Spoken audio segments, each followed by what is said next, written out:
নমস্কাৰ ছাত্ৰ ছাত্ৰীসকল, তোমালোক প্ৰত্যেককে পুনৰবাৰ ক্লাছ 7ৰ গণিত ক্লাছলৈ স্বাগতম জনাইছোঁ। আজি তোমালোকৰ সন্মুখত মই 2B অনুশীলনীৰ 5 নম্বৰ 6 নম্বৰ অংক দুটা কৰি দিবলৈ ওলাইছোঁ। তো অকণমান ধ্যান দি চাবা। তো আমি প্ৰথমতে 5 নম্বৰ অংকটি লৈছোঁ। কি আছে 5 নম্বৰ অংকটিত? দুটা সংখ্যাৰ পূৰণফল 24 সমষ্টি 4/3। ইয়াৰে এটা সংখ্যা 1 সমষ্টি 8/3 হ'লে আনটো সংখ্যা নিৰ্ণয় কৰা। অৰ্থাৎ আমি দুটা সংখ্যা পূৰণ কৰিলে 24 সমষ্টি 4/3 পাওঁ। সেই দুটা সংখ্যাৰে এটা সংখ্যা দি আছে এইটো, তাৰমানে ইয়াৰ লগত কিবা এটা পূৰণ কৰিলে আমি এইটো পাওঁ। তো ইয়াৰ লগত কি পূৰণ কৰিলে এইটো পাম? সেই সংখ্যাটো জানিব হ'লে আমি কি কৰিব লাগিব? এই সংখ্যাটোৰে ইয়াক হৰণ কৰিব লাগিব। অৰ্থাৎ আমি পূৰণ ফলটোক যদি এটা সংখ্যাৰে হৰণ কৰি দিওঁ, আনটো সংখ্যা আমি পাই যাম। অ'কে, তো আমি 5 নম্বৰ অংকটো আৰম্ভ কৰোঁ। বলচোন বহীত।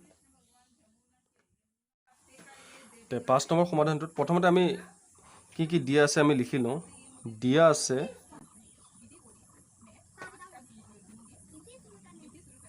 কি দিয়া আছে? দুটা সংখ্যাৰ পূৰণফল। তো আমি পূৰণফল বুলি লিখোঁ, ইমান দীঘলকৈ নিলিখোঁ। দিয়া আছে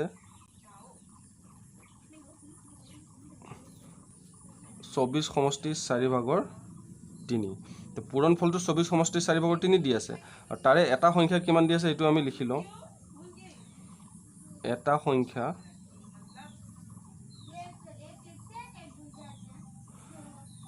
1 সমষ্টি 8/3। অ'কে, তো আমি এই সংখ্যাকেইটাক আমি কি কৰিব লাগে? পূৰণফল মানে এইটো হৈছে দুটা সংখ্যাৰ পূৰণফল। দুটা সংখ্যা মানে কি? এই সংখ্যাটো আৰু ইয়াৰ লগত কিবা এটা সংখ্যা পূৰণ কৰিলে এই সংখ্যাটো পায়। এতিয়া আমি আনটো সংখ্যা ওলাবলৈ কি কৰিম? এতিয়া আমি এই সংখ্যাটোক পূৰণফলটোক আমি কি কৰিম? এটা সংখ্যাৰে আমি হৰণ কৰি দিম। তো আমি এতেকে আনটো সংখ্যা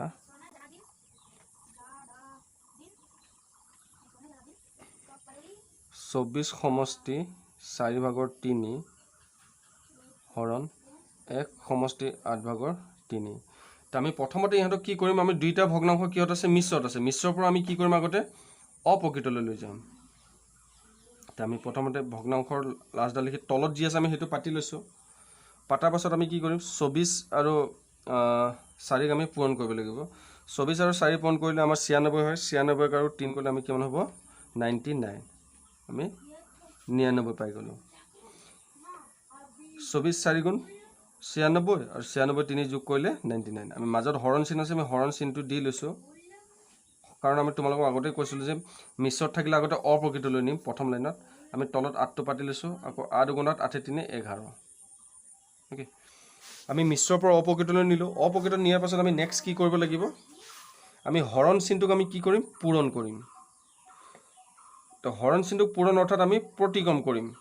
হৰণ চিনটোক আমি যিটো লাইনত পূৰণ কৰোঁ, যিটো লাইনত আমি হৰণ চিনটো পৰিৱৰ্তন কৰি পূৰণ চিন বনাওঁ, সেই লাইনটোতে আমি হৰণ চিনৰ সোঁফালে থকা ভগ্নাংশটোক আমি কি কৰি দিওঁ? প্ৰতিগম কৰি দিম। প্ৰতিগম অৰ্থাৎ ওলোটাই দিম। এতিয়া 8টো ওপৰত যাব, তলত 11 হৈ গ'ল। এতিয়া আমি কাটাকাটি কৰিম। কটাকটি কৰোঁতে আমি প্ৰথমে তলত কি আছে? 4 আছে। চাম 4ৰে ওপৰত যোৱা হৰণ যোৱা সংখ্যা আছে নাই। 4টো যুগ্ম সংখ্যা। 4ক 2 আৰু 4ৰে যায়, কিন্তু 99ক 2 আৰু 4 দুইটাৰে নাযায়। আমি যদি এইফালে চাওঁ, 4 আৰু 8ক গৈ আছে দুটা সংখ্যাৰে। 4ৰেও যায়, 2ৰেও যায়। তো আমি 2ৰে কাটিলে দুবাৰ কাটিব লাগিব। সেই গতিকে আমি কিহে কাটিম? 4ৰে কাটিম। 4ৰে 4ক এবাৰ গ'ল, আৰু 4ৰে 8ক দুবাৰ গ'ল। এই যি আকৌ এবাৰ চাম 11ৰ ওপৰত কাটাকাটি যাব নাই। আমি তোমালোকে 11টো দেখাৰ লগে লগে তোমালোকে গমেই পাই গৈছে যে 11ৰে 11ক এবাৰ যায়, আৰু 11ৰে 99ক 9 বাৰ যায়। অ'কে, এতিয়া আমি কি পালোঁ আমি চাম। ওপৰত 9 আৰু 2 থাকিল, তলত 1 আৰু 1 থাকিল। তলত যদি 1 আৰু 1 থাকে বা একেই থাকে, তেনেহ'লে আমি নিলিখিলেও হয়।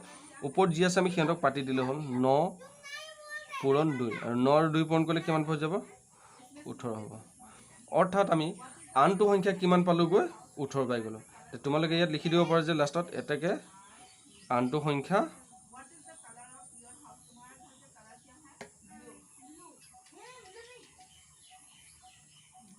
18।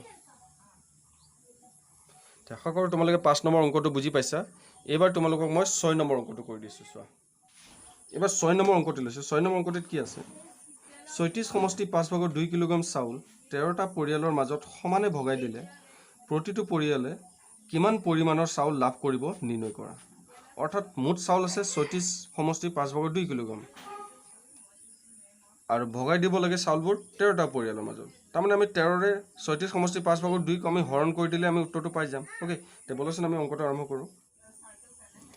আমি প্ৰথমতে কি দিয়া আছে আমি সেইবোৰ লিখি ল'ব লাগিব। আমি ষ্টেটমেণ্টত আমি প্ৰথমতে লিখি ল'ম দিয়া আছে কি দিয়া আছে মুঠ চাউল কিমান দি আছে মুঠ চাউল সেইটো আমি লিখি লওঁ। মুঠ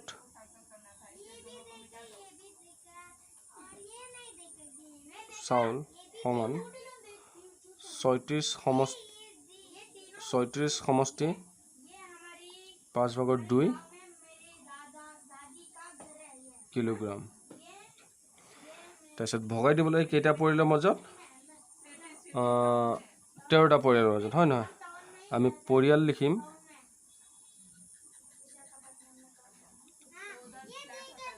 পৰিয়াল আছে সমান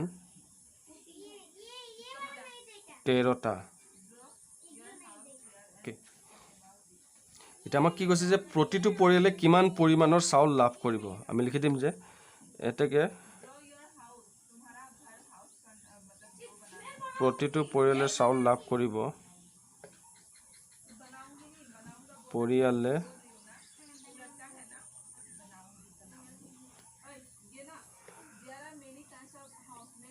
চাউল লাভ কৰিব।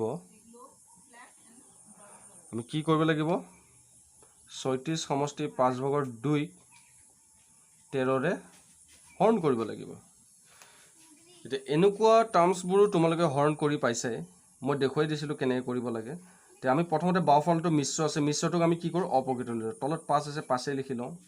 অ'কে এতিয়া 36ক যদি আমি 5 হৰণ কৰোঁ কিমান হ'বগৈ 180 হ'বগৈ। আৰু 180 যদি আমি ওপৰ দুইটোলৈ যোগ কৰি দিওঁ 182 হ'ব। এতিয়া মই মুখতে ওলাইছোঁ তোমালোকে বাহিৰত পূৰণ কৰি চাবা। পূৰণ কৰিলে কেনেকৈ 182 হৈ গম পাবা। আৰু এইবোৰ সংখ্যা কেনেকৈ পূৰণ কৰিব লাগে তোমালোকে চাই থাকে। মই পিছত শিকাই দিম কেনেকৈ মুখতে পূৰণ কৰে। এতিয়া আমি 13টো আমি এক লাইন পাতি লৈছোঁ। আমি কি কৰিলোঁ এই লাইনটোত মিশ্ৰটোক অপ্ৰকৃতলৈ লৈ গ'লোঁ। আমি ইচ্ছা কৰিলে এই লাইনটোতে পূৰণ চিন বনাই ইয়াক প্ৰতিক্ৰম কৰিলোঁ হয়। মই সেইটো নাই কৰা। প্ৰথমতে মিশ্ৰটোক আমি কি কৰিলোঁ অপ্ৰকৃতলৈ নিলোঁ। অপ্ৰকৃতলৈ নিয়াৰ পাছত আমি কি কৰিম এতিয়া ইয়াক আমি প্ৰতিক্ৰম কৰি দিম। চাবা এতিয়া প্ৰতিক্ৰম কৰিম মানে কি আমি হৰণ চিনটোক আমি পূৰণ বনাই দিম। অ'কে আমি 182 / 5 হৰণটোক আমি পূৰণ বনাই দিলোঁ আৰু কি হৈ গ'ল 13টো তলত আহি গ'ল ওপৰত 1 হৈ গ'ল। এতিয়া চাম আমি তলত 5 আছে। এতিয়া 5ৰ ওপৰত কাৰোবাক কাটাকাটি যাবলৈ নাই। আমি জানো যে 5ক অকলে 5ৰে যায় আৰু ওপৰত 5ৰে যোৱা সংখ্যা নাই। কাৰণ 182ক 5ৰে নাযায় কাৰণ 5ৰে যোৱা সংখ্যাৰ পিছফালে 0 আৰু 5 থাকে। আমি সেইকাৰণে গম পালোঁ যে 182ক 5ৰে নাযায়।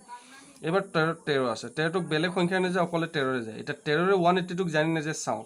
এতিয়া 13ৰে আমি যদি চাওঁ 182ক 13ৰে যাবগৈ কেনেকৈ যাব আমি মনতে প্ৰথমতে চাই লওঁ। 13ৰে আমি যদি 18 কৰোঁ এবাৰ যাব 5 বাকী থাকিলে 52 আৰু 52ক 13ৰে 4বাৰ যাব। এতিয়া মই এই বস্তুটো কেনেকৈ গম পালোঁ মোৰ নেওতা মুখস্থ আছে সেইকাৰণে মই পাৰিছোঁ।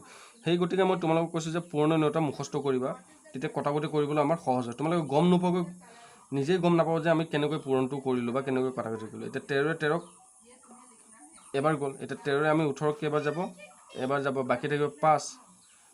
এতিয়া সেই 5টোৱে 2 লগত মিলি 52 হ'ল 52ক 13ৰে কেইবাৰ যাব 4বাৰ যাব।